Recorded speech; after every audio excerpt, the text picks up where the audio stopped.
There is a woman in this story who appears at a window twice. The first time, she is pressing her hands against cold stone in the dark, listening to the sound of footsteps. She helped escape, footsteps disappearing into the night below. She has just risked everything. She has lied to her father's soldiers. She has bought the man she loves a few hours of darkness to run in. She saved his life.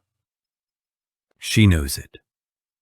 And she listens until there is nothing left to hear. Years later, she is at a window again. The city is full of noise this time. There is music. There is shouting. The whole nation is in the streets. And the man she once helped escape through a window in the dark is down there now, spinning and leaping in a linen garment in full view of everyone, dancing before the God they both claim to serve. She looks at him, and she despises him. What happened between those two windows is one of the most honest, most uncomfortable, most unresolved stories in all of Scripture.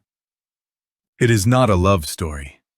Though it begins with love, it is not a tragedy in the clean, dramatic sense, because the wounds in it were not delivered all at once. They accumulated, quietly, over years, in the particular way that wounds do when no one ever asks you how you are doing. Her name is Michal. She is the daughter of the first king of Israel. She is the only woman in the entire Bible that the text explicitly says loved David. And the Bible never records him saying her name with tenderness. Not once. Stay with me. To understand Michal, you have to understand the house she grew up in. Her father was Saul, chosen by God, tall and striking, from the tribe of Benjamin. The people of Israel had demanded a king, and God gave them what they asked for. In the beginning, Saul looked like everything they had hoped for. The Spirit of God came upon him. He won battles. The nation gathered around him. But there was a flaw running through Saul that never left him. He cared more about how things appeared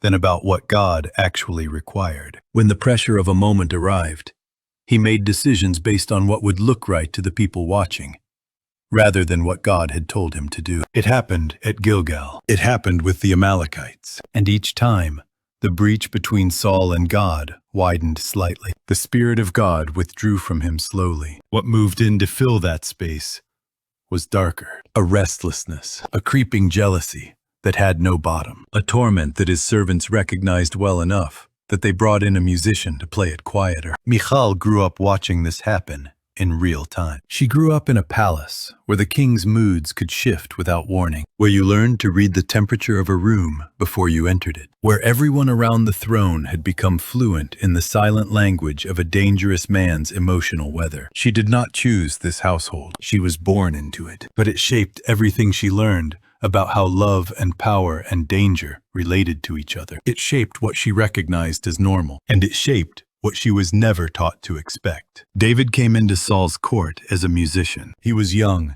skilled on the harp, sent for because word had reached the court that this particular young man from Bethlehem had a way of quieting the spirit that tormented the king. He was brought in. He played.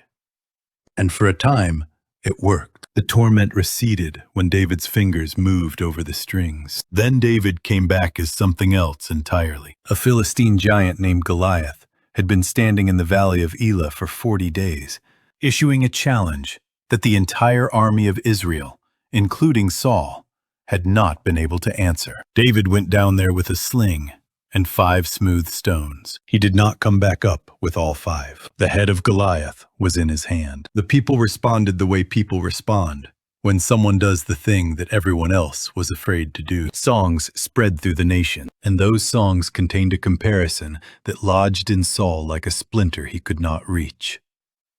Saul has killed his thousands, David his tens of thousands. Michal was not counting the numbers. She was watching the man. The Bible tells us in 1 Samuel 18, in language that is simple and direct and not dressed up in any way, Michal loved David. Not that she found him interesting, not that she was impressed by his reputation. She loved him. She loved him openly enough that word of it reached her father. When Saul heard that his daughter loved David, something happened in him that had nothing to do with the feelings of a father. He calculated. He had already tried to kill David twice with his own hands, hurling a spear at him during fits of rage. Both times, David moved. Both times, the spear hit the wall. Both times, David walked out of the room still breathing. And each time he survived, Saul's fear intensified. Because what Saul could feel, and could not yet say, was this God had left Saul's house, and was now with this young man from Bethlehem. Every time David walked away from danger, it was evidence of exactly that. So Saul looked at his daughter's love and saw an instrument. He would give Michal to David as his wife, not as a father giving his blessing to a union, as a strategist placing a piece on a board. He thought explicitly, and the text records his reasoning exactly.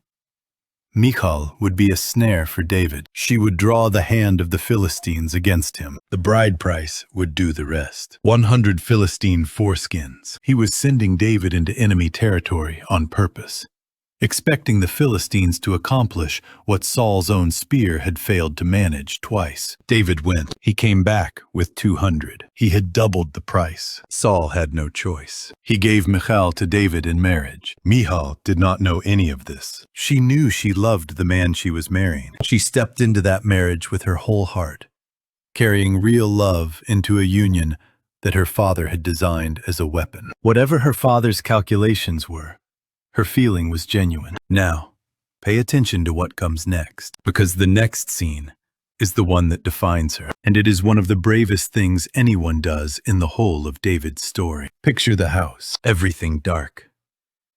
The oil lamps burn down to nothing, a stillness over the rooms that does not feel like rest. And somewhere in those streets outside, men Saul had sent, watching the doors, waiting for daylight, with orders to bring David in. Michal found out. The text does not explain how. She just knew, and she did not hesitate. She went to David and told him what was coming. If he was still in this house when morning broke, he would not leave it alive. The men outside were not there to make an arrest. She let him down through a window. She watched his feet find the ground. She watched him move into the darkness and disappear. Then she turned around. She had to buy him time now. Not a little time. Enough time for a man who had just started running to get far enough away that Saul's soldiers could not catch him. She took a household idol, a teraphim, and laid it in the bed. She covered it with a garment. She arranged goat's hair at the head to complete the shape of a sleeping figure. When the soldiers arrived at first light,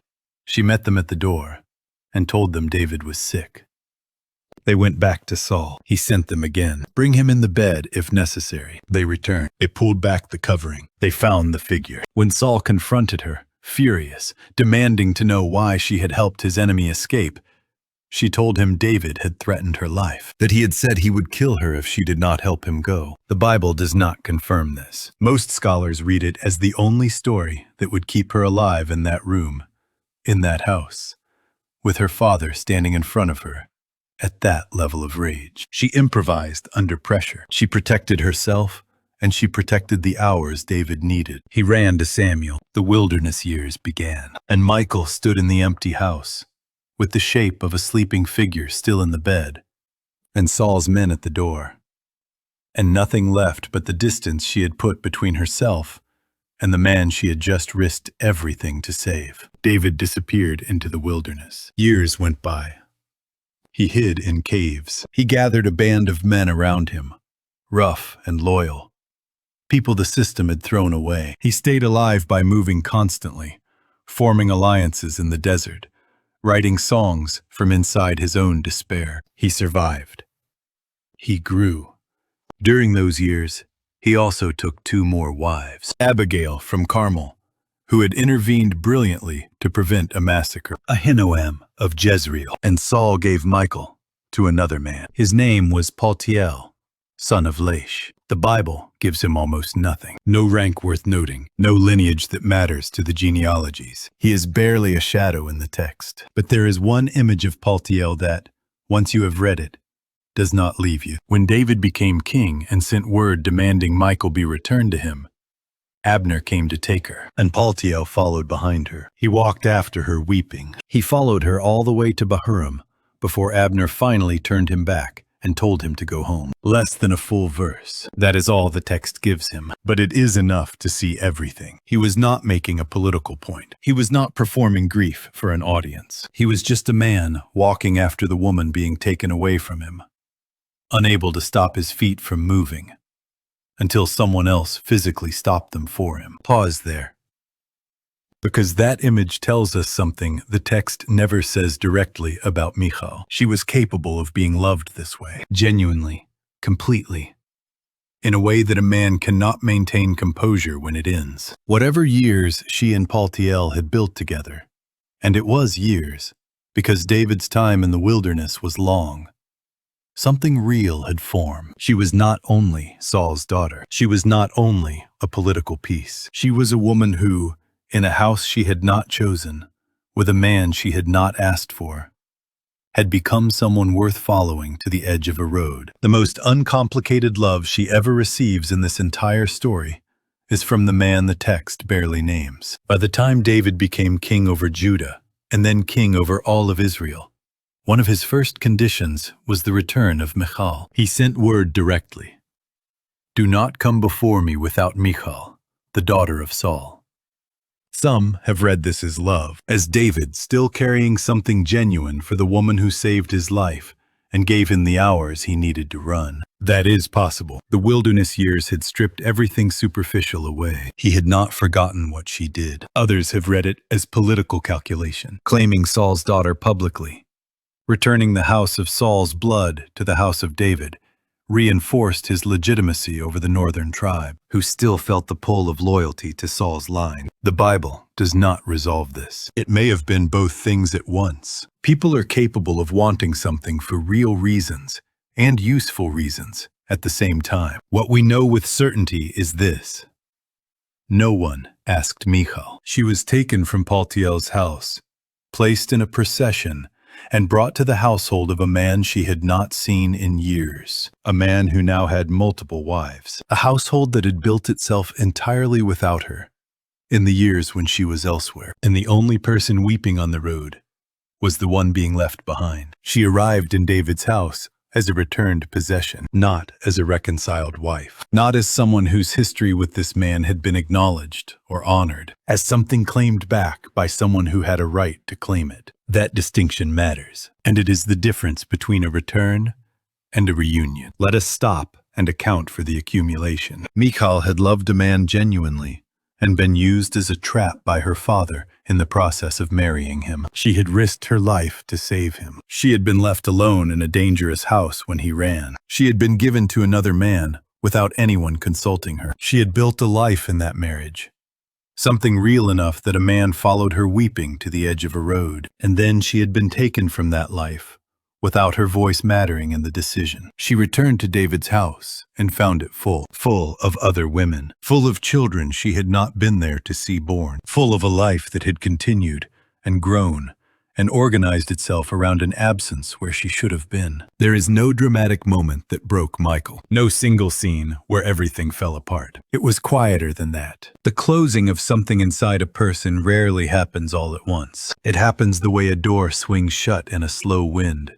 gradually, almost without sound, until one day you notice the room is cold and you do not remember deciding to close anything. She had been brave once. She had loved fully once. She had acted from the center of herself once, in the dark, at a window, with her father's soldiers coming in the morning. But between that window and the next window, life had moved her around without asking, again and again, without pausing once to acknowledge what she had survived. The Ark of the Covenant had been absent from Israel for decades. It had been captured by the Philistines in a battle that cost the nation enormously. The Philistines had kept it in their cities until it caused enough devastation that they sent it back. It had been sitting in the house of a man named Obed-Edom for 3 months. Now David was bringing it to Jerusalem. This was not a ceremony. It was an event. The whole city came out into the streets. Sacrifices were offered along the route. There was music and shouting, and the particular sound of a nation stepping into something together that they had been waiting for, without knowing how long they had been waiting. And David danced. Not a formal processional movement, not the composed dignity of a royal entrance. He leapt and whirled before the ark in a simple linen garment, not his kingly robes, with everything he had, in full sight of everyone. The text says he danced before the Lord with all his might. He was not thinking about the windows. He was not thinking about how this looked to the surrounding nations. He was not managing his image, or projecting strength, or conducting himself with the gravity appropriate to a head of state. He was before God, and nothing else at that moment was the point. And Michal watched from a window. Sit with that for a moment. The first time she appeared at a window, she was pressing her hands to cold stone in the night, listening to his footsteps disappear below. She helped him out of that window. She was on his side completely. The window connected them. Now there is a window between them again, and everything is different. The text says MICHAL saw David leaping and dancing, and she despised him in her heart. This is one of the most precise words the Bible could have chosen for what happened in her. Not that she disapproved of his behavior, not that she found it unseemly. She despised. The word in Hebrew carries the weight of contempt, of something seen as beneath the level of what it should be. When David came through the door full of joy, wanting to bless his household, wanting to bring the celebration indoors, Michal met him with words that have an edge in them you can feel even through the translation. How glorious the king of Israel looked today, uncovering himself in front of the slave women, like any common person might do. She was not raising a concern about propriety. She was mocking worship itself. She used the language of royal dignity to cut directly at the moment David had just had with God. She turned what he had given as an offering into something shameful, and David's response did not soften. He told her directly he was dancing before the Lord, the God who had chosen him over her father and over the house of Saul. He would be even more undignified than this, if that was what the moment required. The slave women she mentioned would honor him for it. This was not cruelty from David. This was clarity. He was telling her exactly what had happened in those streets, and exactly what her words had attacked. But there is something harder to say here, something the text asks us to see honestly. Michal had every right to her wounds. She had been used, transferred, discarded, reclaimed, all without her voice mattering in any of it. The pain she was carrying was real. It had been real for years. But what she aimed it at in that doorway was his relationship with God. She looked at a man broken open before the Lord and called it embarrassing. She was protecting herself from something. But what she was protecting herself from in that moment was not David. It was the sight of someone still capable of being undone by something holy, because she was not, and she could not forgive him for it. There is a detail in the text that is worth not rushing past. When the text refers to Michal in that doorway scene, it does not call her David's wife. It calls her Michal, the daughter of Saul. This label stays on her throughout the story, even deep into David's reign, even after marriage and separation and years with Paltiel and return. She is perpetually identified by her father's name. Part of this is simply genealogical record-keeping, but something thematic runs alongside it. Saul's most famous failure was not that he stopped believing in God. He went to Gilgal and made a sacrifice he was not supposed to make. Not because he had abandoned his faith, but because he could not bear the pressure of the people watching. He did what looked appropriate, rather than what God had actually required. He chose the image over the substance. His daughter stood at a door and looked at genuine worship and saw only embarrassment. She looked at a man in a linen garment and could not see past the informality to what was actually happening in those streets. The ark of the Lord was coming home, and she was watching the dress code. Saul had learned to read situations through the eyes of how things would appear. He had passed that particular education down through the walls of his palace, through the air of a household, where appearances were everything, and substance was always secondary. Michal had grown up learning exactly how to evaluate a king, what it should look like, how a man of position should carry himself, what was appropriate for public display, and what was not. David had just violated every one of those standards at once. She could not see past the image to what was actually happening in front of her, and in this,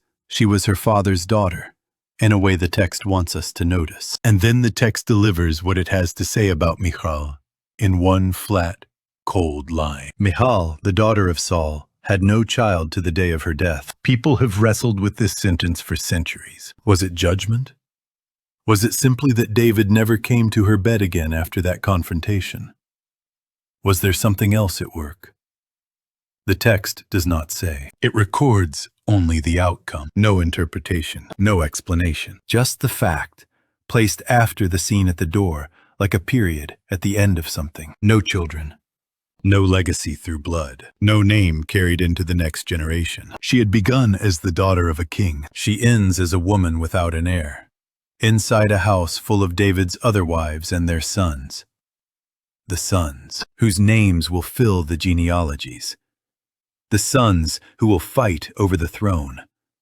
The sons who will carry something forward. And then she vanishes from the text entirely. No death scene, no final recorded word, no burial narrative, no one sitting beside her at the end, at speaking her name. Just that sentence.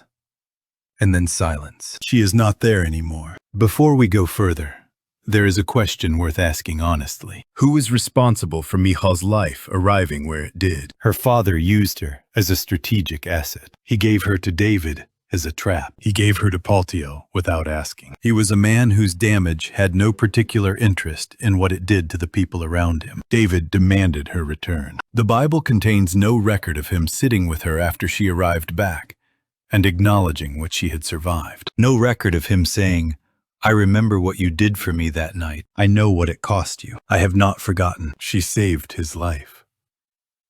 He moved on and built a kingdom. She was transferred between households. He never came back for her, the way she had once stayed and faced everything for him. At no point in the biblical record does anyone pause to ask Michal what she wants. Her voice matters in the record exactly once, in that doorway, when her words were contempt. This is the weight the text is asking us to carry honestly. She did not arrive at bitterness by a short road. The road was long, and she traveled most of it alone.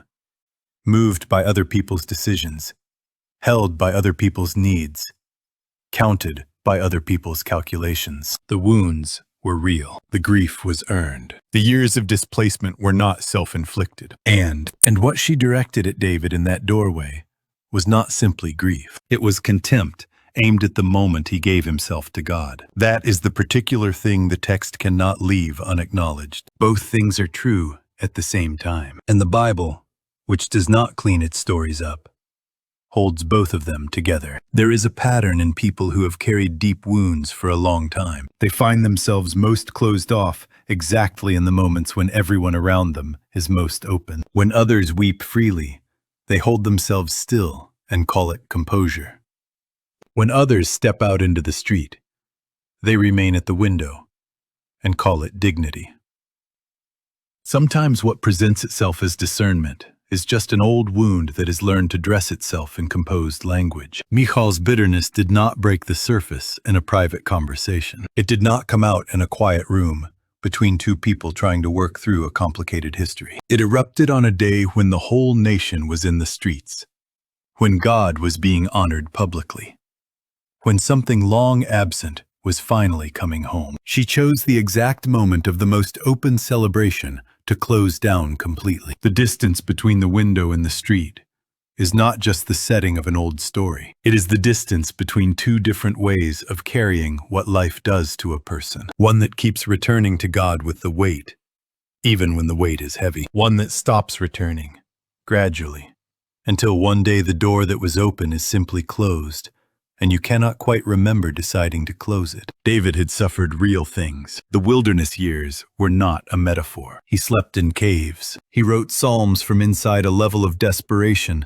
that only comes from being genuinely hunted. He was tired and frightened and exhausted and near death on a regular basis. He kept bringing it to God. Every time it broke him open, he went back, rather than sealing over the break. The Psalms are the record of a man who kept the part of himself that could be undone by something holy. He protected that part from nothing. On the day of the ark, it poured out of him into the streets. He had no interest in closing it back up for anyone watching from a window. Michal had no such place left. Not because she was weaker than David by nature. She was not weaker. She had shown extraordinary courage once, but what she had experienced, and what no one had ever helped her carry, had closed off that place in her, 1 year at a time, one transfer at a time, one decision made without her voice at a time. And when she looked at a man still able to do what she could no longer do, what she felt was not longing. What she felt was contempt. That is the tragedy at the center of her story. Not the childlessness, not the confrontation, but the sight of something sacred standing right in front of her, and being unable to see it as anything but shameful. The Bible does not give Michal a comfortable ending. There is no scene of reconciliation, no moment where something in her finally breaks open after years of being closed. No one comes to her at the end and says, "I see you. I know what you gave. I know what it cost." That is meant to unsettle us. Not because God abandoned her. The Bible does not say that. Not because her pain was not real. It clearly was. But because the story is honest about something we would rather not face. That some patterns, once they settle deeply enough into a person, become genuinely difficult to come back from. Not because God cannot reach into them. He can. But because the door that restoration moves through requires something from us, an opening, a willingness to stop defending the wound long enough to let it be touched. She saved David's life. That fact should not get swallowed by everything that came after. The night she helped him through that window, the night she stood alone in the house with the sound of his footsteps gone, and her father's men coming at dawn, that was real. It required real courage and real love, and a real willingness to put herself in danger for someone else. She was brave. She risked something genuine. She acted from the center of herself, in the dark, with no guarantee of what it would cost her. And then life handled her for years, moved her around, used her, and transferred her, and brought her back without asking. And the bravery that had once come from love had nowhere to go. No one acknowledged it. No one honored it. It sat in her, unused, until it curdled into something else. She is still in the book, not because her story ended well, because it is true. Because the Bible does not only keep the lives that resolved cleanly, it keeps the ones that show us what becomes of a person